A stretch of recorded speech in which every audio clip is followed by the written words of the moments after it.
So someone asked me to do a bit more about Tranmere, you know. Oh yeah, okay, I'll do a bit. But I've got, first of all, I've got to make a correction. Got something wrong, you know, and you shouldn't always rely on your memory when you're thinking about things 60 years ago. That game against Wrexham when they had to win to get into the third division, it wasn't under the floodlights. It was an evening game, but it kicked off at 6 o'clock because they hadn't got floodlights. The floodlights came a few months later.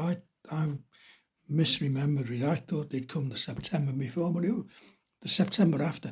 Well, I wouldn't have been at that game anyway. If it had kicked off at 7:30, I wouldn't have been there. But it kicked off at 6 o'clock, so it was okay, you know. Anyway, get that out the way. We went into the third division that year, and we did all right. We came 7th. No, my dad, he was never a man to let a silver lining get in the way of a good cloud. He was convinced that within about 3 years, all the third South teams would be in Division 3 and all the third North teams would be in Division 4 because he reckoned they had a built-in advantage, the third South, you know, because they had bigger grounds or whatever, bigger crowds. Well, I mean, certainly that first year when we were in Division 3 and we played at Norwich, there was 31,000 there. So, but we held our own, you know. We came 7th. Plymouth won it. And we beat them not comfortably at Tranmere, you know. Tony Rowley got a couple of goals, signed in from Liverpool. And but so that first year was okay, you know. But Peter Farrell, he'd given up playing and he was just manager. So we did okay. But the second year wasn't so good. We only just avoided relegation. Farrell gave up playing, just manager. And then 60-61, it was disastrous, you know. It was, people think it's bad now. We conceded 115 goals. 115. And we lost 9-2 at QPR. 9-2. And 7-1 at home to Bury, you know. I mean, we were getting battered most weeks. And Farrell gave up, and they brought a bloke in called Walter Galbraith. And he'd been manager at New Brighton.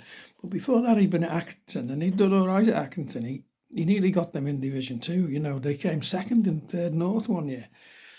But only the top team went up, you know. So anyway, he came in. And he was a bit different from our previous managers. He liked to spend a bit of money, you know. So we're struggling.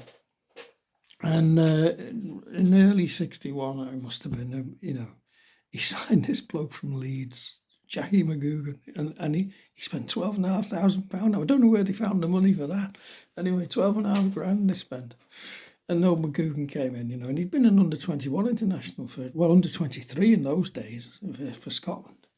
And he played in Leeds' second team. Well, we signed a few players who played in the Central League. You know, they were with Liverpool or Everton or Leeds or Bolton. We signed a bloke from Bolton. Actually, he's a good player, Ralph Gubbins. Now, Gubbins was a regular in their Central League team. And because in those days, you didn't have subs and all this. Your players had to play because your reserves had to be ready to step in.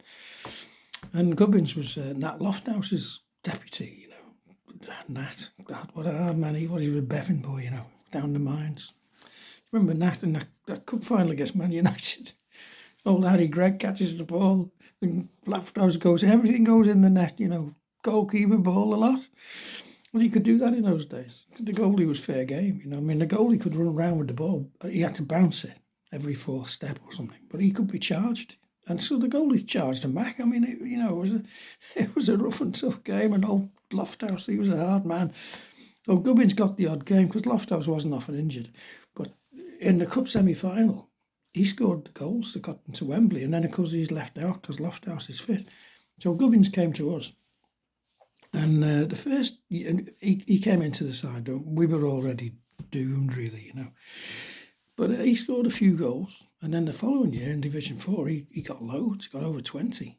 And then in typical Tranmere style, like the year after, they turned him into a wing half, you know, play number 6. But no, we did sign a few players from the Central League. And McGugan, the record side, he came in. And his first game was against QPR at Tranmere. And, oh, blimey. And it's notorious because of what happened with the referee. So the referee was a bloke called Tybuck, and my dad, he was very tall and gangly, this Tybuck, and he would stoop, he'd run along. My dad christened him the Galloping Me Too. The Galloping Me Too. Here he is. Because we'd had him before. Anyway, oh God, he had a terrible game. And he was attacked after the game on the field. So it was 1-0 to QPR, and there was a bit of a coming together, really, in the penalty area. Nothing bad. Anyway, he gave a penalty. God, people went mad. And then we pulled one back to 2-1. And then Arnell, who we'd signed from Liverpool, he got knocked over in the penalty area. No penalty. Wave it away. No penalty. People were going crazy, And every time he was making some terrible decisions. And of course we lost 2-1, But that was the night. That was the night. Tony Rowley.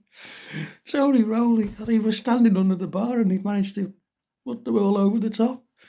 And honestly, I've never seen anything like it. There was no goalkeeper. The ball comes over and he heads it. It was straight up. Anyway, Tony Rowley, he scored 20-odd goals, but he'd have got 50-odd if he put them all away. So anyway, Tybuck, they're coming off the field at the end. Of course, everyone runs onto the field, in excitement and that. Anyway, he had a police escort, but someone threw a stone at him and it hit him in the face. Oh, yeah, and there was blood, And they had to stitch him up. And then they put notices around the ground, warning, the ground will be closed if you do any more of this. And anyway, then, of course, we got relegated. And McGugan went, after a couple of months of the next season he went, and then Galbraith went. Then they brought in Dave Russell. And he'd been manager of Bury. He'd got them promoted, So it was quite a coup, really, getting Dave Russell. I think he wanted to live on the Wirral, He's Scottish bloke.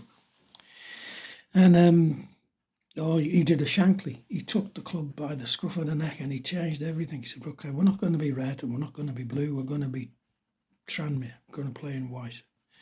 Okay, that's a good start. And it was him who brought in Friday Night Football. Now, the thing was, it wasn't luck really so much, but it was a good sort of coincidence that he happened to be putting together a really exciting team when they went to Friday Night Football. Now, Friday night, see, they had no problem getting teams to come on a Friday night in those days because you shared the gate money.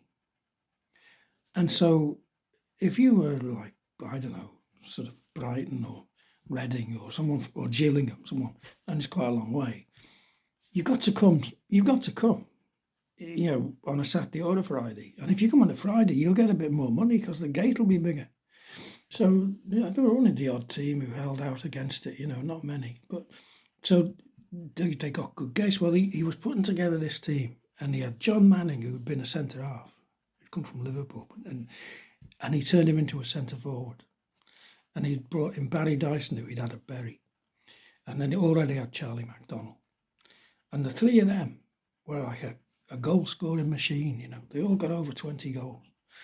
And they were piling the goals in. And in 64, Boxing Day 64, we that season, 64-65, they won the first 18 home games.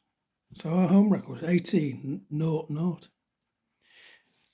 The away record wasn't so good, otherwise we'd have walked that division, But on Boxing Day, I think they were playing Notts County. They got their 50th goal at home on Boxing Day, just at home. So imagine that. They dried up a little bit after Christmas. They ended up with 99 goals and he finished fifth. We missed out on promotion. Chester, because in those days you played with 5 forwards, right winger, left winger, inside left, inside right, centre forward. So you have 5 forwards. Chester, all 5 of them got over 20 goals. They scored about 120 goals, but they conceded about 97. So they only finished 8th. But, blimey, there's some exciting football. And so Tranmere's gates were huge. I think we averaged about 13,000. It was great. Friday night down at the Rovers, piling them in. but they missed out on promotion, and they missed out on promotion the following year as well. And then you start to get, oh, they don't want to go up, the board doesn't want to go up. The third year, 66, 67, they made it, but by then the gates had tailed off. There were about 4,000 less going then than when it all began, So, but no, it was exciting, Good, they had a good team there, and but it was funny, the old Magog and Galbraith and all of that. But that business with QPR, that was really serious. They had posters around, and just goes to show, there's nothing, nothing new. I mean, they had a terrible team, and the fans were furious, just like it is now. Anyway, next time I'll tell you about some of the things that we did, because someone said, "Didn't you do anything else? Did you do anything else but watch football?" Well, yeah, we did. So I'll talk about that next time. All the best then.